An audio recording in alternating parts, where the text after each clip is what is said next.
నమస్కారం. జై శ్రీమన్నారాయణ. ఎవరు చెప్పింది వినాలి. మనం ఎవరు చెప్పింది వినాలి, ఎలా నడుచుకోవాలి, ఈ విషయం గురించి ఇతిహాస పురాణాల్లో చూసినప్పుడు రకరకాల మనుషులు కనపడతారు. కొంతమంది ఎవరు చెప్పినా వినరు, వాళ్ళు చేసేదే సరి అయింది అనుకుంటారు.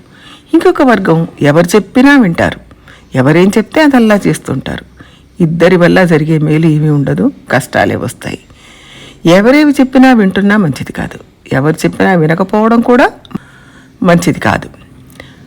రామాయణంలో రాముడు భరతుడితో చెప్పిన విషయాన్ని చూద్దాం.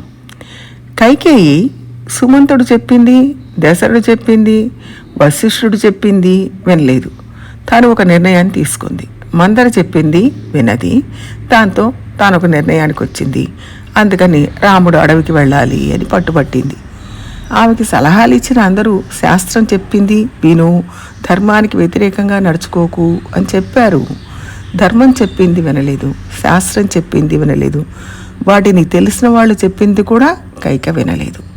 అలాగే రావణుడు కూడా ఎవరు చెప్పినా వినలేదు.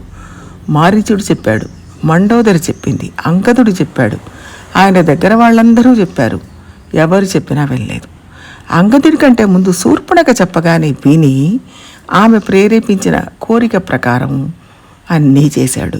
అంటే తనకు అనుకూలంగా చెప్పిన వాళ్ళ మాట విన్నాడు, తనకు వ్యతిరేకంగా చెప్పిన వాళ్ళ మాట వినలేదు. దానివల్ల లంకను పాడు చేశాడు, తన ప్రాణాలు పోగొట్టుకున్నాడు. కైక పేరు పోగొట్టుకుంది, రావణుడు ప్రాణాలే పోగొట్టుకున్నాడు. చిత్రకూటంలో భరతుడు రాముడిని కలుసుకున్నప్పుడు రాముడు భరతుడితో రాజ్యాన్ని పరిపాలించేటప్పుడు అందరి అభిప్రాయాలు సేకరించాలి, మంచివాళ్ళు చెప్పింది ఖచ్చితంగా గ్రహించాలి. వినడానికి ఒక పద్ధతి ఉంది. ముందు విడివిడిగా అందరి అభిప్రాయాలు తెలుసుకోవాలి. ఆ తర్వాత అందరినీ గుంపుగా ఒక్కసారిగా పిలిచి ఒకచోట కూర్చోబెట్టి అభిప్రాయాలు అడగాలి.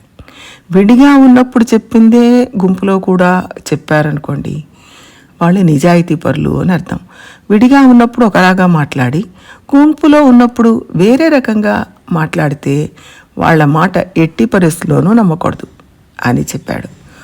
ఒక నాయకుడు అంటే ఎంతమంది చెప్పినా వినాలి, వినొచ్చు, కానీ అందులో ఏది న్యాయం అని గ్రహించే శక్తి ఉండాలి. దానికి తగ్గట్టుగా నిర్ణయాలు తీసుకోవాలి, తీసుకునే నిర్ణయాలను అమలుపరచాలి. ఇప్పటిదాకా మనం చూసిన దాంట్లో ఎవరు చెప్పినా వినను అన్న వాళ్ళని చూసాము. మనకు కావాల్సిన వాళ్ళు, ధర్మాన్ని తెలిసిన వాళ్ళు, అసత్యం మాట్లాడని వాళ్ళు చెప్పేది వినాలి అని చూసాము. అది వినడానికి కొంచెం కష్టంగా ఉన్నా, చేదుగా ఉన్నా కూడా వినాలి, ఆచరించాలి. ధృతరాష్ట్రుడికి ఎవరు చెప్పినా చేయాలనిపిస్తుంది, ద్రోణుడు చెప్పినా చేయాలనిపించింది, విదురుడు చెప్పినా చేయాలనిపించింది. అంటే ఇలాంటి వాళ్లకు ఎవరు చెప్పినా చేయాలనిపిస్తుంది, కానీ ఏది చేయరు. ఆఖరికి దుర్యోధనుడు చెప్పిందే చేశాడు. అంటే అందరు చెప్పింది విన్నాడు, కానీ కొడుకు చెప్పింది చేశాడు.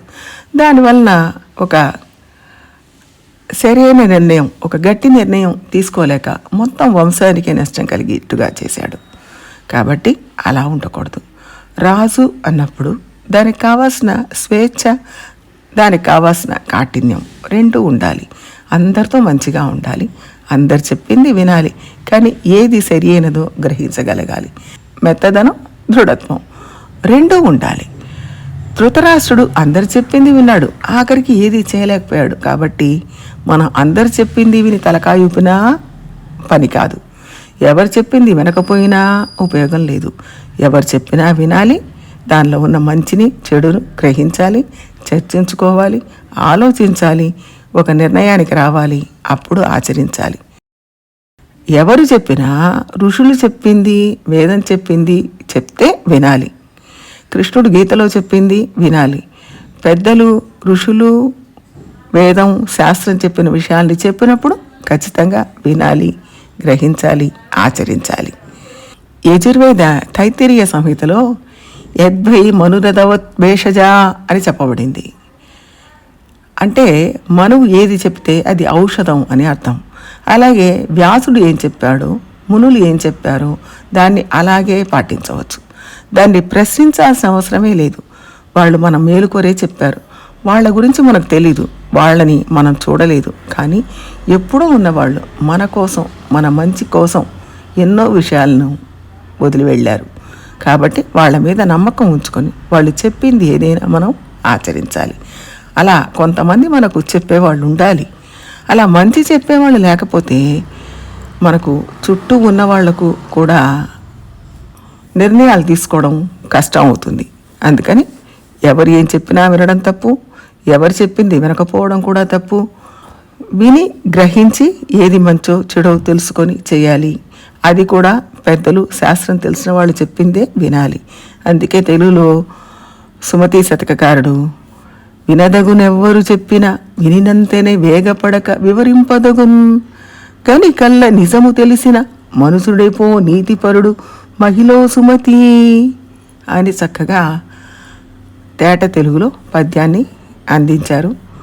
దాన్ని పూర్తిగా గ్రహించి దాంట్లో ఉన్న భావానికి తగ్గట్టుగా మనం ఎవరు చెప్పినా విని నిర్ణయాలు తీసుకొని ఆచరించి చక్కగా జీవితాన్ని సాగించాలి. దానివల్ల మనకు ఇతరులకు కూడా మేలు జరిగేట్టుగా ఉండాలి.